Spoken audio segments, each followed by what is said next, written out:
So maybe we are all here. Now we are having our feedback from the two workshops.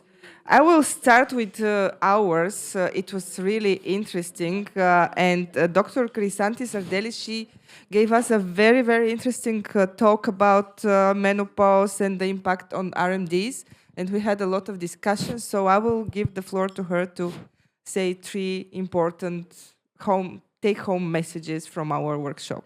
Thank you very much for the invitation once more. Hello to the rest of the people I didn't meet earlier. Well, sex hormones, both male and female, they regulate our immune response. Progesterones and androgens seem to protect against immune disorders, immune dysregulation, whereas estrogen during pregnancy protect, but on the other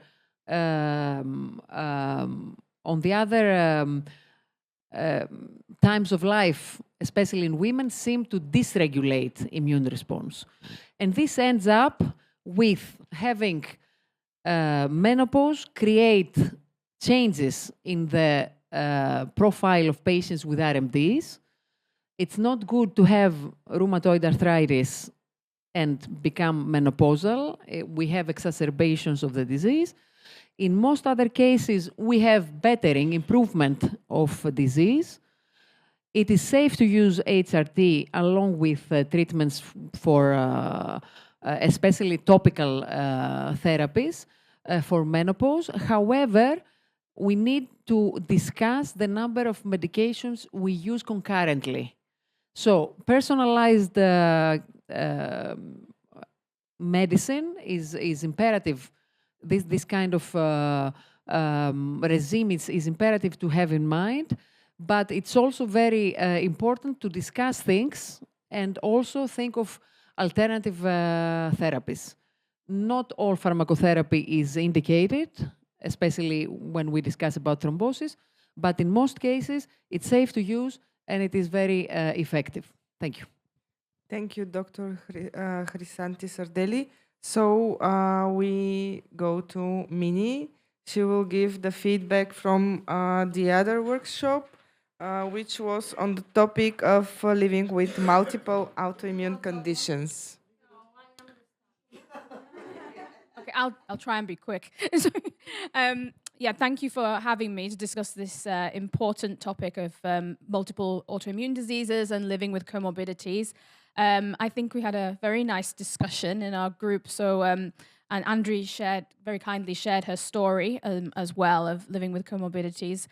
The takeaways were, first of all, I think the most important thing that came out was the lack of integration and the need for integration between different healthcare professionals, primary care professionals, and keeping the patient at the center of all decision making. We didn't come up with a solution. I don't think, I mean, we'd all be very rich and famous, I think, if we could come up with a solution to that. But we did agree that it's the most important thing that needs addressing really in all healthcare systems. In terms of our discussion and the workshop, we looked at tips and routines and support mechanisms for people living with multiple conditions. I'll just pick out a few highlights. Having a dog came up quite a few times. So I think I want a dog now. And that has multiple great things. So like, exercising, a distraction, emotional support. They are always willing to listen and they keep you calm as well. But also practical things like having access to psychological support is really important. Online support groups, particularly in the wake of COVID. Complementary therapies, familial support, and practical things such as exercise and stretching whenever you can. And then we talked about the importance of patient groups, just given we are also at the Agora conference.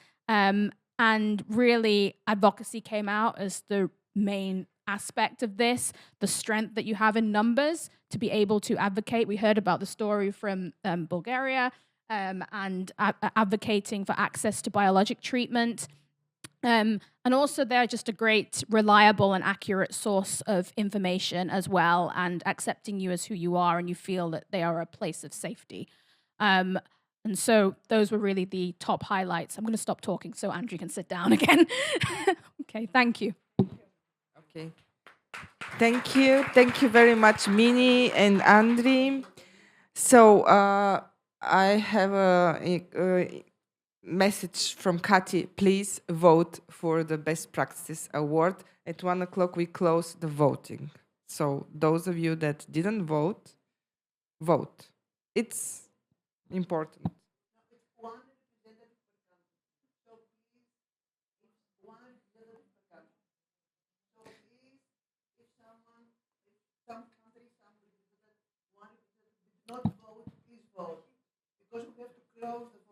It's mandatory.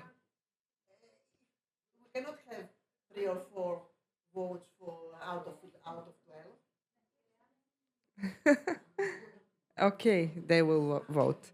Thank you very much, everybody. Thank you. And now we have our lunch break for 2 hours.